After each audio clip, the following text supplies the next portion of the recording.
Magandang umaga sa inyo mga par. At syempre, it's Tuesday. So meron tayong bibilhin dito sa Kiko Kamarin mga par, kung saan namamalengke si Marvin Vlogs. Syempre, alam nyo naman kung saan ako bumibili ng baboy. Bibili naman tayo ng panggulay. So pakbet mga par. So dito lang naman yan sa Kiko Kamarin. Isa sa mga pinagkakatiwalaan din natin na bilihan ng gulay mga par. Dito sa may Kiko Kamarin. Kasi yung iba, bulak na. Pero binibenta pa, di ba? Dito sa nagbibilang ko, mura na, quality pa. Hindi siya nagbebenta ng mga bulok. Kasi pansin ko sa ibang mga nagtitinda ng gulay, sabi mga par, sira na. Katulad na lang nung nakaraan binili ko na gabi, pagkahiwa mo, bulok na.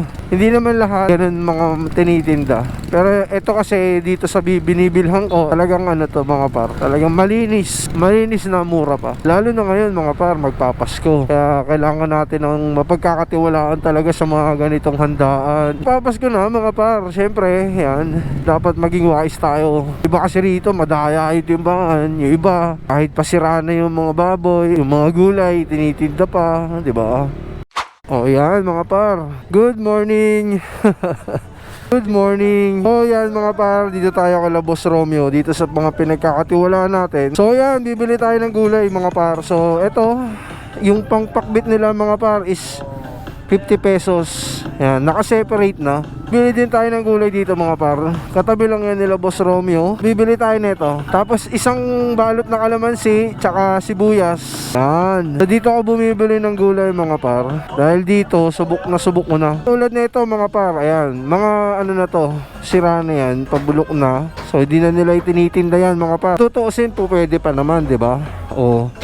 Pero hindi niya na binibenta yan. Ganyan kaselan dito mga par. Ayun yung may-ari. Tapos dito kay Boss Romeo, syempre bibili tayo ng laman. Sa mga gustong bumili dyan mga par, ayan, dito lang yan, malapit sa may arko ng Kiko Kamarin. Ayun yung nagsasalita. Oh, di ba? Napakamura oh. Oh, di ba? 80 pesos lang mga par. So syempre magbabayad tayo. Oh, may kasama pang libreng luya.